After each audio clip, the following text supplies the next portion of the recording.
Now this then gets into something that happened a few months ago as we think about time. One day with the Lord is like 1,000 years, and 1,000 years is one day, even as a watch in the night when it is past.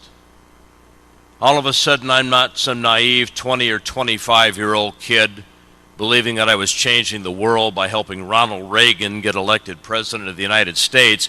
I'm suddenly hearing from my radio colleague and close partner, Mark Glenn, that he had been personally warned by Dr. Philip Giraldi in Washington, D.C. Dr. Giraldi was a Central Intelligence Agency station chief in a couple of different countries. He's a correspondent with Pat Buchanan's magazine, The American Conservative.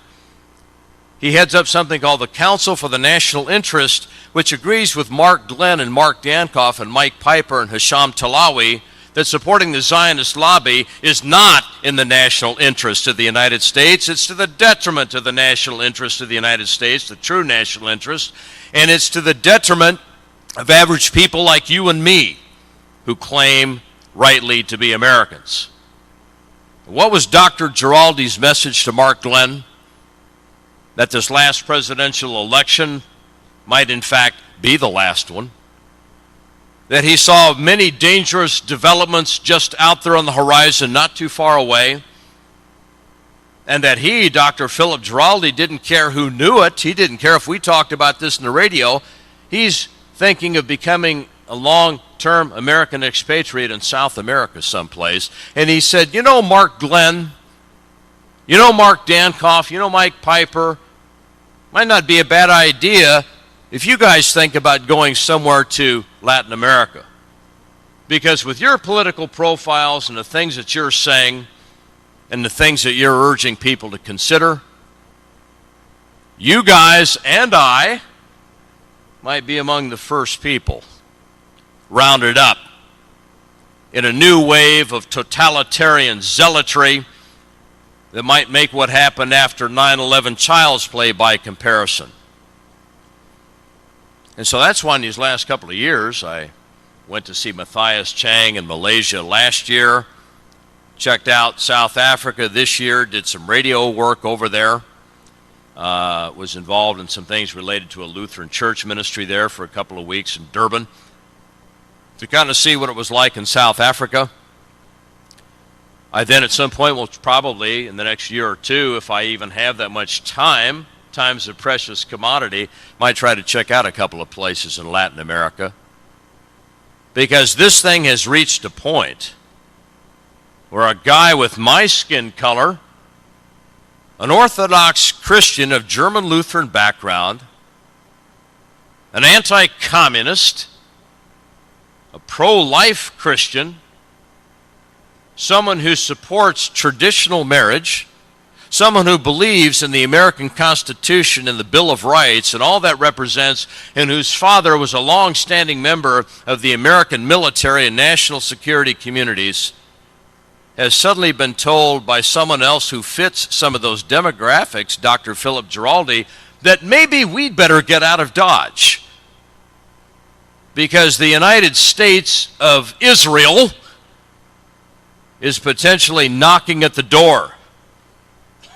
And where the America of Thomas Jefferson and John Adams and the America of Harry Elmer Barnes and John T. Flynn and H.L. Mencken is about to become the America of Benjamin Netanyahu, the America of Sheldon Adelson, the America of Menachem Begin, and the America of all these Jewish propagandists that are on Fox News and CNN and all of these other establishment media outlets night after night after night after night after night, who have the American public convinced that all of you out there are dangerous people and your enemies. But then the next message, which is starting to gain steam, is that it's the Mark Dankofs and the Mark Glenns and the Michael Collins Pipers and the Hisham Talawis that are going to have to be put away next. And as I close today, I leave you with a thought. And the thought is this: Whether you are a Muslim person of goodwill and good faith, or you are a Christian who represents that, the God we mutually believe in is going to win. Evil is not going to triumph. Whether you're looking at Islamic eschatology or Christian eschatology, the fact of the matter is, with all the power that these evildoers have, the control they have of news media, the control they have of world governments, the control they have of the banking system, they're not going to win. Because the sovereign God of history and eternity and of all of human affairs and relationships is on our side. And that if we are faithful, no matter how dark the skies become, we're going to win. And you know, as I close today, that's my message of hope to you. We're going to win. A 20-year-old guy who's suddenly 57 and who feels like he's lost his country and who's lost many of his fellow family members who have, like in Mark Glenn's situation, been co-opted by these brainwashing forces that have grabbed a hold of some of our friends and loved ones. I ought to be so pessimistic about this that I can't even breathe. But something happened to me on the way back from South Africa that, with all of the impact that I had in a very short period of time there that I wasn't planning on because of these radio broadcasts on Al Ansar and Channel Islam International, the Zionist lobby was so scared that they went to the South African Broadcasting Corporation and ensured that if anyone approached them about getting Dankof on the South African Broadcasting Corporation nationwide state radio channel, that they weren't going to allow that. It made me feel good. I'd gotten under somebody's skin during the brief period of time that I was there, right? But what really had me feeling good was when I was returning here to Houston from Dubai, and then had to drive 3.5 hours to the west to get home in San Antonio. Unbeknownst to me, when that aircraft left Dubai, we're going over Bandar Abbas, Iran. And then we're banking in such a way that we're coming right through the heart of Iran, and I was seeing things visually that I hadn't seen in over 35 years when I was a young person. To my west, there was this north-south axis between Shiraz and Isfahan and Tehran. And just to my east, what I could see visually out of the right side of the aircraft, there's this axis going from Kerman all the way up to Mashhad.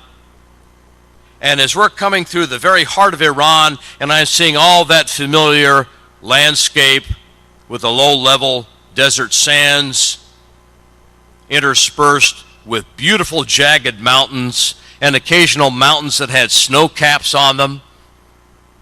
And as I began to feel better and better and better just in that brief period of time in Iranian airspace, all of a sudden, I had this magnificent view right out my window of Mount Damavand. There it was, 18,406 feet up in the air, or whatever it's supposed to be, 5,700 some odd meters.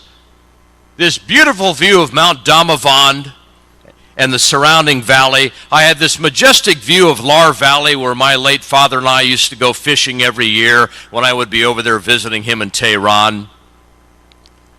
And all of a sudden, in the span of time, I wasn't 57 years old anymore. I was suddenly a 19-year-old kid again, thinking about the days when I could run 100 yards literally in under 10 seconds. The days when I didn't seem to have too many cares in the world, and I was the cleanup hitter on an Air Force fast-pitch softball team that was playing in North Tehran in those days at the old American Gulf District military base. I was with my late father again, who was still in his prime in my thoughts, and we were out there fly casting again as we were wading into the river that was running through Lar Valley. All of a sudden, I remembered my days as a young person in Tehran when I was running the vacation Bible school again for the community church of Tehran. All of a sudden, I remember those marvelous days when I used to walk around in all the different sectors of that city, unafraid, meeting all kinds of wonderful people whose language I could not speak, and I still can't speak it, but where I sensed this great commonality, that we had far more in commonality spiritually and morally and personally than many of my alleged peers back in the United States that were part of a culture that was already headed in the wrong direction, already going south when I was young. And all these years later on this Emirates flight between Dubai and Houston, it was as if God diverted the plane and gave me this brief experience seeing this wonderful country again where I had spent much of my youth. Because the minute we departed Iranian airspace, something happened. The minute we departed Iranian airspace and we're over Azerbaijan, the GPS in front of me and the seat in front of me, in seat 50K where I was, tells me I'm over Baku, but all of a sudden this marvelous visibility that I had had ended. I couldn't see a thing. There was cloud cover all the way through the Balkans, all the way through Central Europe, that kept me from seeing really anything out of that window until we had already gone over Norway and Sweden and were entering into the area known as the Atlantic Ocean. It was as if God had kept that visibility there for me for a time between Bandar Abbas and Mount Damavand and Lar Valley, right through that section of the Caspian that you could still see before all of a sudden visibility ended and I was out of Iranian airspace. I'll never be able to prove this, but I have the strongest sense that that was God's personal sign to me.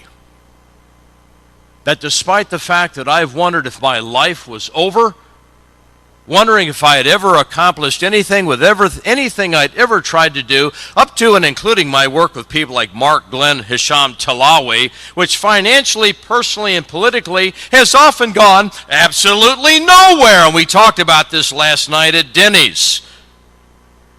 And yet these three psychotics are still in this line of work together. Why?